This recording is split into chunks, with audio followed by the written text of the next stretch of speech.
नमस्कार दोस्तों, स्वागत है आपका फिनशाला के इस नए वीडियो पर।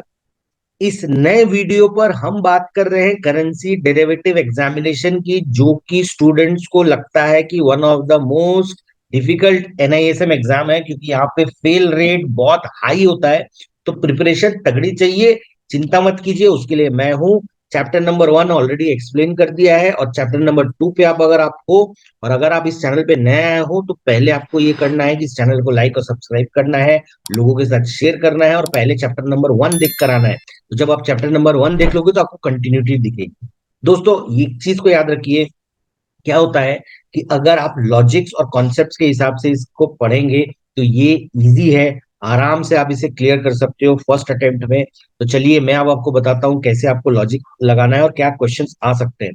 तो पहला क्वेश्चन है, question number 1, dash is a product whose value can not be derived from its own value but is dependent on the value of some other product. याद रखिए, क्या आपको कर्ड अपने आप मिल सकता है? कर्ड के लिए आपको क्या चाहिए? मिल्क चाहिए। जब तक मिल्क नहीं होगा कर्ड नहीं होगा। तो इसकी खुद की वैल्यू किसके ऊपर डिपेंडेंट है? मिल्क के ऊपर डिपेंडेंट है। इसको हम क्या कहते हैं? डेरिवेटिव्स। डेरिवेटिव्स मतलब डिराइव करना। क्या डिराइव करना? वैल्यू डिराइव करना। याद रखिएगा, भूलिएगा मत। आ जाते हैं क्वेश्चन नंबर 2 पर। In the Indian context, dash defines derivatives to include a security derived from debt instrument, share, loan, whether secured or unsecured, risk instrument or a contract for difference or any other form of security। तो ये अगर आपने equity derivatives किया है तो ये कुछ भी नया नहीं है, ये आपने पहले किया हुआ है। इसका आंसर है option number B, SCRA act, जिसे हम कहते हैं, जिसका फुल फॉर्म है सिक्योरिटीज कॉन्ट्रैक्ट रेगुलेशन एक्ट। तो इस एक्ट में आपको डेरिवेटिव्स डिफाइंड है। अब question number 3, dash are customized OTC contract. Dash are customized OTC contract between two parties where settlement takes place on a specific date in future at today's pre-arranged price। तो इसका answer है forward. याद रखिए, देखिए, एक चीज है जिसको आप कॉन्सेप्ट को सिंपल याद रखिए। ये ए है, ये बी है।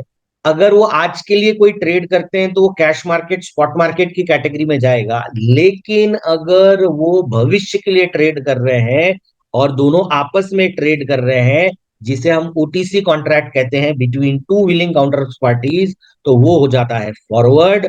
और जब यही फॉरवर्ड कॉन्ट्रैक्ट की तरह ही भविष्य के लिए जब वो ट्रेड करते हैं और बीच में एक्सचेंज को रखते हैं, तो यही फॉरवर्ड कॉन्ट्रैक्ट किसमें कन्वर्ट हो जाता है? फ्यूचर्स में।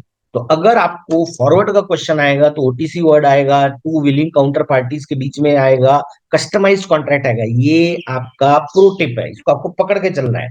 जैसे ही ये तीन में से कोई भी एक वर्ड आ गया, वो फॉरवर्ड की बात कर रहा है। जब भी एक्सचेंज की बात करेगा, कहेगा कि आगे के लिए ट्रेड हो रहा है और एक्सचेंज बीच में है, तो वो क्या होगा? आपका फ्यूचर्स होगा। तो इस चीज को आपको ध्यान में रखना है। क्वेश्चन नंबर 4 पे आते हैं। तो अब जैसा मैंने आपको बताया कि दो विलिंग काउंटर पार्टीज के बीच में कौन सा कॉन्ट्रैक्ट बन रहा है? वो कॉन्ट्रैक्ट बन रहा है फॉरवर्ड कॉन्ट्रैक्ट। तो उसकी तकलीफें क्या है, डिफिकल्टीज क्या है? An increase chance of counter party credit risk. बिल्कुल, अगर ए और बी के बीच में सौदा हो रहा है और दो में से एक ने डिफॉल्ट कर दिया तो ये क्रेडिट रिस्क हो गया ना। अब finding N interested counter party was difficult, rather is difficult. तो अगर आप अपना घर बेचने के लिए जाते हो तो आपको एक विलिंग काउंटर पार्टी चाहिए जिसको वो घर खरीदना भी है। आप सिंपली लोगों को नहीं बोल सकते हाँ जिसको खरीदना है खरीद लो। आपको ढूंढना पड़ेगा, अगर आपका टाइम फ्रेम है तो। अगर आपका टाइम फ्रेम नहीं है, आप क्या करोगे? 99 एकर्स या मैजिक ब्रिक्स में लिस्टिंग करके छोड़ दोगे। लेकिन अगर आप हड़बड़ी में हो तो आप बहुत ही एक्टिवली ढूंढोगे, 5 लोगों को बोलोगे और आपको एक बिलिंग काउंटर पार्टी ढूंढना है। Second, difficulty in reversing terms contract before their expiry. And अगर सपोज मैंने एक कॉन्ट्रैक्ट कर लिया है कि मैं बिल्डर से कि मैं घर खरीदूंगा, तो अब मुझे रिवर्स करने में दिक्कत जाएगी, क्योंकि ये एंटायरली डिपेंड करता है कि कल की डेट में बिल्डर मानेगा कि नहीं मानेगा, या मुझे कोई और दूसरा आदमी ढूंढना पड़ेगा और उसको बोलना पड़ेगा भाई मेरे बदले घर तू ले, मैंने जो डाउन पेमेंट किया था वो डाउन पेमेंट आप मुझे दे दो। तो ये सारी जो तकलीफें हैं, ये क्योंकि इसमें फॉरवर्ड कॉन्ट्रैक्ट्स में होती हैं, इसलिए इसका आंसर होगा ऑल ऑफ द अबव। अब क्वेश्चन नंबर 5 पे आते हैं। In forward and futures both parties are bound by the contract to discharge certain duty at a certain date in options, right. तो यहां पर किसकी बात हो रही है? फॉरवर्ड और फ्यूचर्स की, ठीक है। बट इन ऑप्शंस, ठीक है। तो अब हमको फोकस किस में करना है? ऑप्शंस पे। अब देखिए, both the parties have the right to decide at a later date. नहीं, अगर आपने ऑप्शंस को ध्यान से पढ़ा है तो आपको एक चीज पता है कि ऑप्शन में राइट एक के पास होता है, जो बायर ऑफ द ऑप्शन होता है। जो सेलर ऑफ द ऑप्शन होता है उसके पास में राइट्स नहीं होती। वो option contracts binds one of the parties where lets other party decide, यानी इसके पास में राइट है और इसके पास में ऑब्लिगेशन है, ठीक है। अब तो ये तो सही आंसर है। one of the parties has obligation to buy or sell at a later date whereas the other party can make a choice। तो ये भी सही है। तो इसका आंसर क्या हो जाएगा? बोथ बी एंड सी। चलिए क्वेश्चन नंबर 6 पर आते हैं। In the case of a futures contract, the buyer and sellers do not enter into an agreement with one another। अगर one another के साथ enter कर जाएंगे तो वो तो कस्टमाइज्ड कॉन्ट्रैक्ट हो जाएगा, जैसा फॉरवर्ड में होता है। लेकिन ये तो बात कर रहा है किसकी? फ्यूचर्स की। अब rather both of them enter into an agreement with the exchange, this in turn eliminates the counter party risk faced in forwards. तो बिल्कुल सही बात है, इसलिए इसका आंसर क्या होगा? ट्रू। तो यहां पर क्या होता है? बीच में एक्सचेंज होता है। एक्सचेंज कहता है आपको बायर को सेलर को जानने की जरूरत नहीं है, सेलर को बायर को जानने की जरूरत नहीं है। आप मुझे जानते हो, आप मुझे पेमेंट करो, मैं आपको गुड्स या जो भी चीजें हैं वो मैं आपको दूंगा। सेलर को कहा जाता है कि आप मुझे गुड्स दे दो, मैं आपको पैसे दे दूंगा। क्वेश्चन नंबर 7, ये इंपॉर्टेंट है और मैं जो बोलूंगा उसको आपको ध्यान से सुनना है। जब कभी भी स्वैप वर्ड आए तो आपको दो चीजें ध्यान पे रखनी है। एक वर्ड आएगा कैश फ्लो और एक वर्ड आएगा प्री अरेंज्ड फॉर्मूला। तो स्वैप का मतलब होता है अदला बदली। तो अगर सपोज ए बायर है और बी सेलर है, राइट, बाद में ये स्वैप होके ये बायर बन जाएगा और ये सेलर बन जाएगा। तो ये जो प्री अरेंज फॉर्मूला होता है कैश फ्लो एक्सचेंज करने का, वो स्वैप में आता है, इसलिए इसका आंसर होगा ट्रू। इसको आपको याद रखना है और ऑप्शन नहीं है, इसको याद करके रखिए।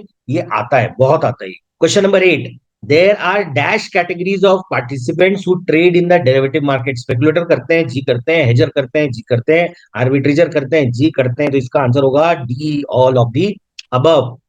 चलिए क्वेश्चन नंबर 9 पे आते हैं। Derivatives gives the participant the ability to buy the underline without paying it in full.